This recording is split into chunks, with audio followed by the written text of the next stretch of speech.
নমস্কার, ছবিসপুর চ্যানেলে সবাইকে স্বাগত জানাই। আজ রবিবার, বাজে এখন বিকেল 5টে মতন। তো আজ তো রবিবার, সেই বাড়িতে চিকেন আনা হয়, সেই থেকে কয়েকটা চিকেন তুলে রেখেছিলাম। ভেবেছিলাম বিকেলে চিকেন ফ্রাই করব। তো সেটারই এখন প্রস্তুতি চলছে। নিয়েছিলাম লেগ পিস। এবার লেগ পিসগুলোকে ভালো করে ধুয়ে নিয়েছিলাম। এবার মশলা মাখিয়ে ম্যারিনেট করে নেব।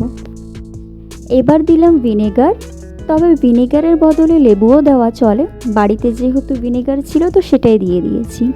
এবার মশলা নিয়েছি, প্রথমে একটুখানি লবণ দিয়েছি, তারপরে দিলাম হলুদ গুঁড়ো, তারপরে দিলাম আদা ও রসুন বাটা, একটুখানি লঙ্কা গুঁড়ো। এবার একটুখানি দিলাম সর্ষের তেল, ভালোভাবে মাখিয়ে সেটাকে কিছুক্ষণের জন্য রেখে দিলাম।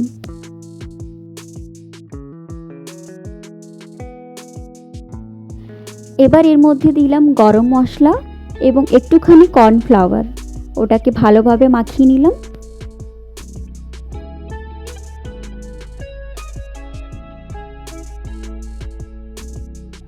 এবার সর্ষের তেল গরম হতে দিলাম।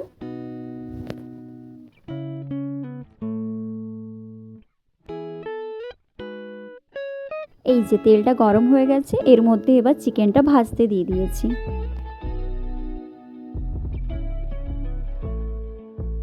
এবার চিকেনটা প্রায় লাল লাল ভাজা হয়ে গেছে, এবার তুলে নিয়েছি।